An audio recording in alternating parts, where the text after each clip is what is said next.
you're going through the foot activations, we were talking about what position you're gonna be in. The normal starting position is, I always tell people, front edge of the chair, like 90 feet.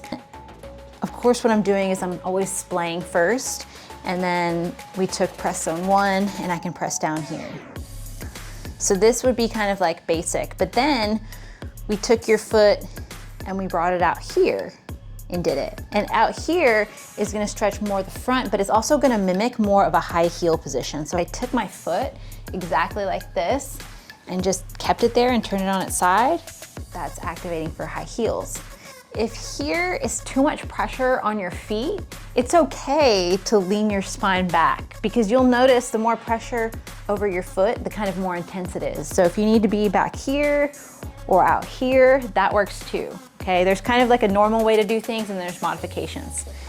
What I mentioned is that every way that you do it is gonna feel different. So another way is if you're laying down and your foot is in the air, if it's more this way. And the benefit of this, and I just want you to see kind of how this is activated, is that I'm really splaying my toes, even though the toe spacers are in here, and I really am trying to push like there's an imaginary wall here through this.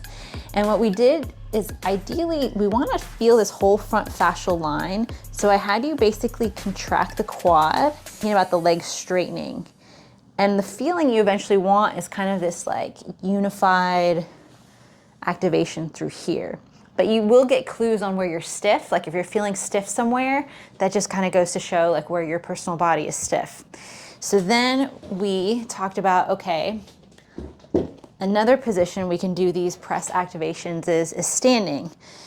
So if I'm here and I'm going to raise this heel and press through zone 1, I can keep my body weight over that foot and lift my heel and ask myself, am I pressing equally with all 5 points?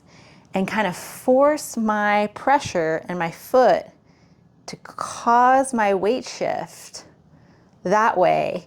It's gonna feel a lot different than if I was just raising my heel. And I think something that you mentioned is like, oh wow, I feel my calf a lot more, and I'm really on all of my toes. And again, it's that, especially in dance, it's that creating that resistance with the ground. We also practiced almost in like a walking position where this heel is back.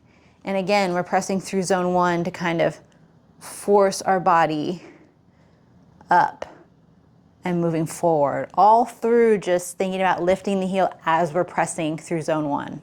The foundation of how you can apply this press zone in all of those different positions.